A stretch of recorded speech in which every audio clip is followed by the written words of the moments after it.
मुझे ना रोटी चाहिए, ना कपड़ा चाहिए, ना मुझे शिक्षा चाहिए, ना स्वास्थ्य चाहिए, ना रोजगार चाहिए। मुझे सिर्फ मोदी चाहिए। उस बाबा रामदेव से वो 2.25 आंख की आज तक 2 नहीं बना पाया। उससे आपने कभी सवाल करा है कि आप यूं करके चौपाल लगाकर यूं बैठ जाते हैं रजत शर्मा के शो में और वहां जाके पूछते हैं बच्चों से, बच्चों आपको 35 रुपए पेट्रोल चाहिए या आपको 90 रुपए पेट्रोल चाहिए? प्रधानमंत्री को आदत है झूठ बोलने की। इनके हाथ में तो एक बड़े वाला चरखा ले लो ना 12 रील का, और ये फेंकते रहे, जनता लपेटती रहेगी, लपेटते रहो। और प्रधानमंत्री भी नहीं जानते होंगे क्योंकि उनकी 8वीं की डिग्री का पता नहीं है।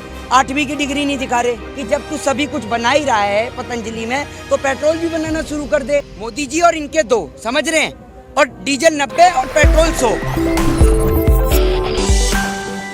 अभी तो 100 ही हुआ है। कैसी बात कर रहे हैं आप?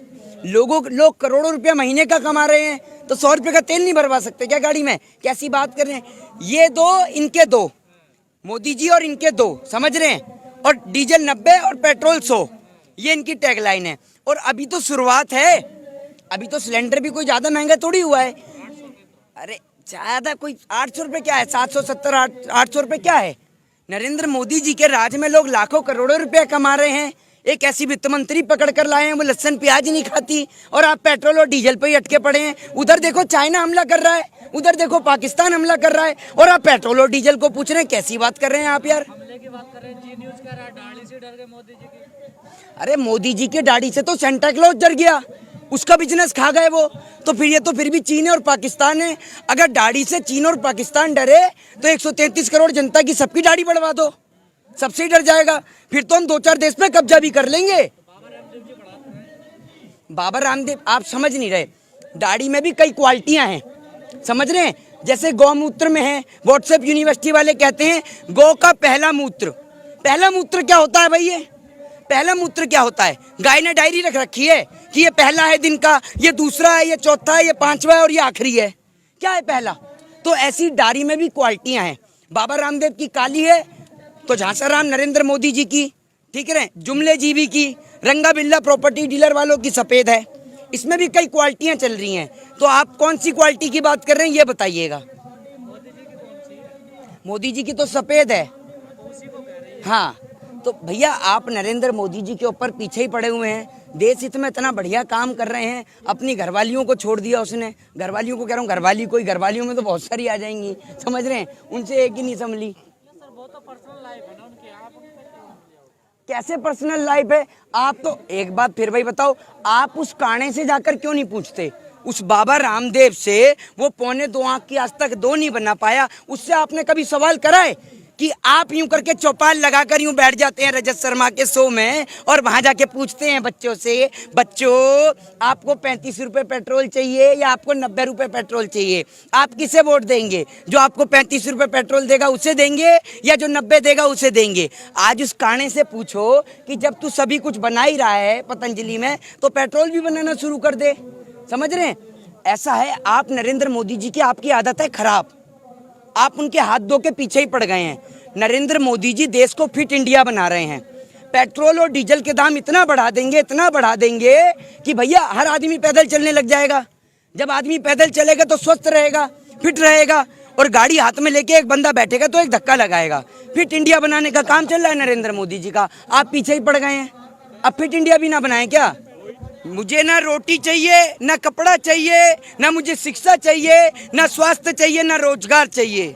मुझे सिर्फ मोदी चाहिए। ये इस तरीके के बहुत लोग हैं अभी देश में, आप देखते रहिए। ये कोई आपको ये लोग मिलेंगे नहीं। ये लोग पता है कौन है? ये लोग वो लोग हैं जो इनका कंप्यूटर ऑपरेट करते हैं, जिनको आप कहते हैं IT सेल। ये वो है, ये कोई आम आदमी नहीं है।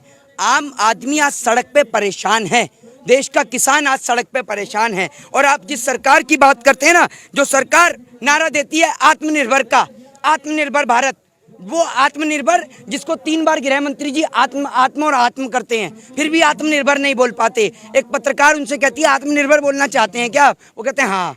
तो आप ये सुनिए, उस आत्मनिर्भर की बात करने वाले देश के गृह मंत्री स्किल डेवलपमेंट का बजट कम कर देते हैं। ठीक है, सबका साथ सबका विकास कहने वाली देश की भारतीय जनता पार्टी की सरकार अल्पसंख्यक विभाग का बजट कम कर देती है। किसानों की आय दुगनी करने वाली सरकार देश में कृषि बजट घटाने की का काम कर देती है। और सबसे बड़ी बात, 8.5% कृषि बजट में कटौती की गई है। 2 प्रकार की मंडियां बना दी गई हैं, एक मंडी जो निजी मंडी है जिसमें टैक्स नहीं लगता, एक मंडी सरकारी जिसमें टैक्स लगता है। और आप जिसकी बात कर रहे हैं ना, एमएसपी, न्यूनतम समर्थन मूल्य, देश के प्रधानमंत्री जी बिल में ऐड क्यों नहीं कर देते? आप एमएसपी, जो गृह मंत्री चिल्ला चिल्ला के कह रहा है एमएसपी एमएसपी, पहले तो आप गुटखा थूक के बात किया करिए। एमएसपी की जो आप बात कर रहे हैं ना, एमएसपी हर एक किसान को हर एक फसल पे नहीं मिलती, ये बात को आपको समझना होगा। तो या तो प्रधानमंत्री लिखित में दें, कानून में ऐड क्यों नहीं कर देते लिखित में कि एमएसपी हर एक किसान को मिलेगी और हर एक फसल पे मिलेगी। दूसरी बात, आप इतने सारे यहाँ पत्रकार खड़े हैं, आपने एक स्कूटी परचेज करी शोरूम से, अब आप उस स्कूटी को बेच रहे हैं, तो उसका दाम आप तय करेंगे या फिर जो आपके नीचे किराएदार रहता है वो तय करेगा? कौन करेगा तय? आप करेंगे ना स्कूटी का दाम तय। तो एक बात मुझे बताइए, किसान अपनी फसल का दाम खुद क्यों नहीं तय करता?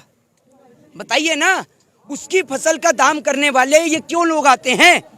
और दूसरी बात, अगर आप प्राइवेटाइजेशन कर रहे हैं तो अगर सरकारी से बेहतर मिले, सरकार के दामों से ज्यादा दामों पर अगर प्राइवेट कंपनियां किसानों की फसल को खरीदें, तभी तो किसान जो है अपनी फसल को सरकार के अलावा निजी उद्योगपतियों को देगा। दूसरी बात, दूसरा सबसे बड़ा प्रश्न जो देश की सरकार, जो लोगों से नहीं पता लोगों को, और प्रधानमंत्री भी नहीं जानते होंगे क्योंकि उनकी 8वीं की डिग्री का पता नहीं है, 8वीं की डिग्री नहीं दिखा रहे। ये बहुत बड़े नौटंकीबाज हैं, सारे 100 बढ़कर एक कलाकार हैं।